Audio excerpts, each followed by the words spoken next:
Hello and welcome back. I'm Elliot Schall, once again joined by Craig Haley, the FCS senior editor for Stats, and we've been talking some great FCS football, all day. So this has been a nice start to the season for the FCS, and obviously, the start of the season, the first game of college football on all the levels was North Dakota State and Montana, and that was really the FCS kickoff, and it really gave some good exposure to the FCS, and that was big, and that was on ESPN, and a lot of people kind of saw that. And I guess the big thing is, for success of the FCS, how can it get even more attention and more exposed through the media and things like that? Sure. Well, I think it starts with high-profile games like that. Obviously, two great powers got together. ESPN televised the FCS kickoff. That's the thing. The FCS conferences have done a great job working with the NCAA, working with TV stations, working with ESPN, getting games on. It's incredible how many more games are on this year than a year ago. Prior to that, it just keeps snowballing, and people are waking up to how good the FCS is. Absolutely, and we talked about the FCS and the FBS matchups, and that kind of gives them exposure as well, when they're going up against different teams that are high profile. Maybe on an early noon game that's on ESPN, you'll see a Big Ten team play a team in the FCS, things like that. What other things, I guess, can you kind of get when big teams play that, other than money for the program? Sure. Well, if you pull an upset, it just really, draws national attention, because people are looking for those kind of Cinderella upsets, Absolutely. an NCAA tournament kind of feel. It doesn't happen often, but when it does, it really kind of pulsates the whole FCS community as well. Four in the first full weekend alone. But it just shows you that the talent is there. Even teams that are, reloading and losing a lot of players can still beat FBS opponents like Fordham did against Army. Absolutely. And media's coverage is also, that's one of the biggest parts of growing anything to a bigger level.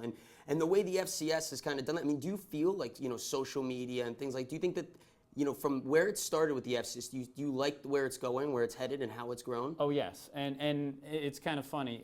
The FCS has always had the national playoff. And, it's 24 teams deep. It's just great. Every game is on an ESPN platform. The FBS is caught up now with only a 4-game playoffs, but eventually that'll grow as well. But it just, that's what it's building to. People follow it. They're commentating all day long throughout a Saturday on social media, as you mentioned. But that is what separates the FCS, is just that playoff that it's building to. You want to win your conference. You want to win that automatic bid. Now, here's the big question. Where do you see the FCS in the next few years? Where do you see it growing? Well, it will grow. Every year there's 18 to 20 players that go on to play in the get drafted by the NFL. Many also sign as undrafted free agents. There's always about 150 players at all times on NFL rosters. It's great for the FCS. But yeah, the exposure will keep growing. Schools are putting money into their programs, putting into coaching hires, facilities. Mm-hmm. It's just that it takes time, but when you have a program that draws attention, it stays there. And now the website, FCS.football, that's really grown in the last few weeks. I know we're talking about growing a lot, but this is really, the FCS as a whole is really starting to get coverage like we've talked about. Now the website, again, FCS.football, that's really gone, it's up and running, and it's really looking great. I love the way the players are. You have players to watch for each week, the videos, our videos.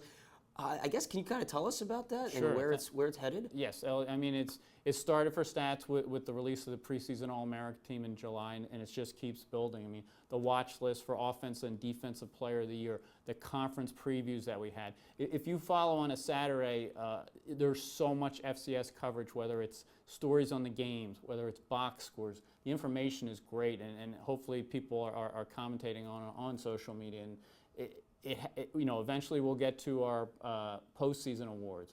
We'll have all postseason All-America team. We do offer a lot. We'll have a lot of playoff analysis when that comes around. But yes, the site has really grown. Thank you. Absolutely. And Craig, you've done a tremendous job, honestly. Everything. He's literally the FCS man. So please give him a follow at Craig Haley. Also follow the whole FCS stats at FCS_stats. And seriously, check out this website, FCS.football. It's got everything to do with the FCS. It keeps track of players, storylines, things to look out for, things to really kind of get you ingrained and knowledgeable when it comes to the FCS. So please give that all a look. and you will be happy. I promise you that. Again, I'm Elliot Schall, and thank you so much for watching.